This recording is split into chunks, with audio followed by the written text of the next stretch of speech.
occasions or like a party. There were always festivals or Yeah. days of remembrance. Yeah, and I think that's great because people got together and really enjoyed themselves, and then they went back to the more simple style. And you can see still in many countries, like in Europe, I lived in Portugal, and they had so many festivals, chestnut festivals and mussel festivals, and it was fabulous because all families would get together and it'd be a good time.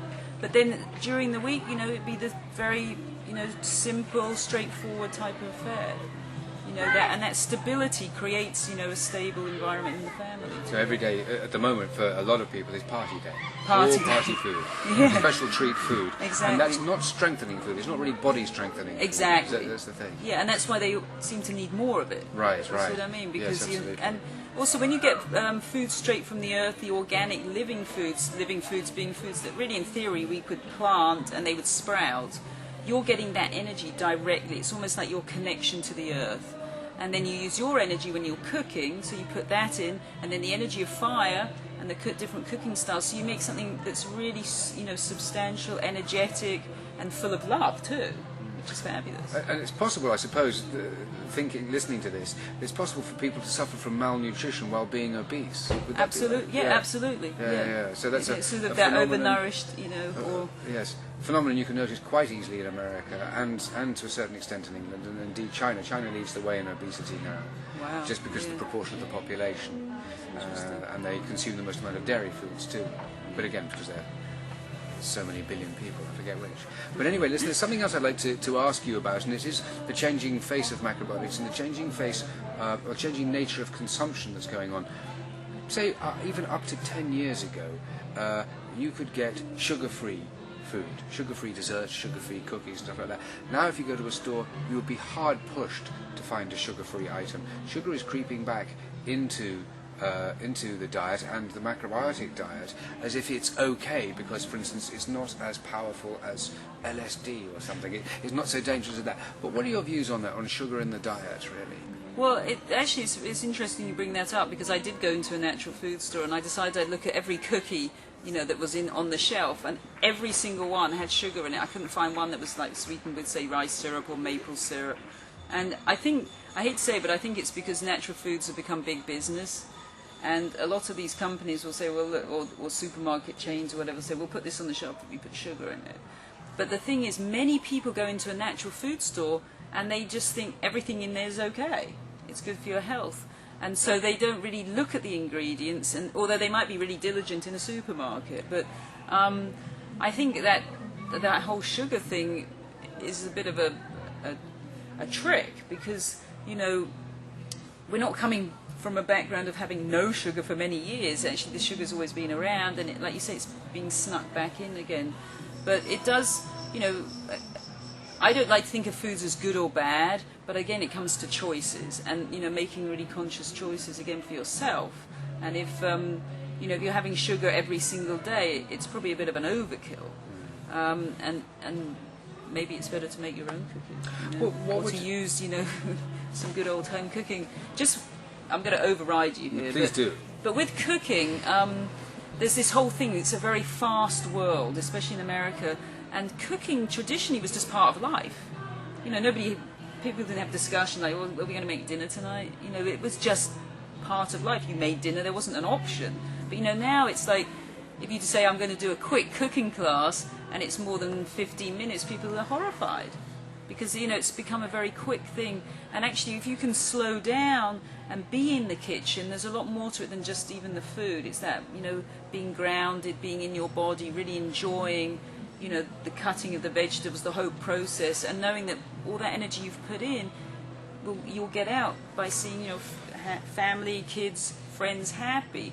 Whereas if you look at a fast food restaurant, it takes like 1 second to make the food, 1 second to sell it. Nobody wants to stay in the restaurant because the way it's designed is really unattractive.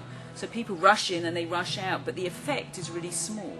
Like the effect of that food doesn't have a big, or you could say it does in the negative, but when you cook at home, the benefits are so fabulous. And I think we need to learn how to slow down to cook. And enjoy those more restful type of activities. Once again, I think the attraction of sweet foods on a physical system, especially when one's beginning macrobiotics, especially when one is beginning macrobiotics, is a very important subject, and it's very difficult to leave behind the diet, or the conventional diet as we know it. So what would be a classic negative effect of sugar? if you were eating a lot of sugar, Yes, maybe? yes. Well, I think it makes you feel, more acidic, which means that more minerals are needed to make it digestible. When you're acidic, you can feel more drained, more irritable, maybe, frustrated, or have less patience for things. I think generally more like tired for, to do even big things and like little ones, maybe. Yeah, sure. Yeah.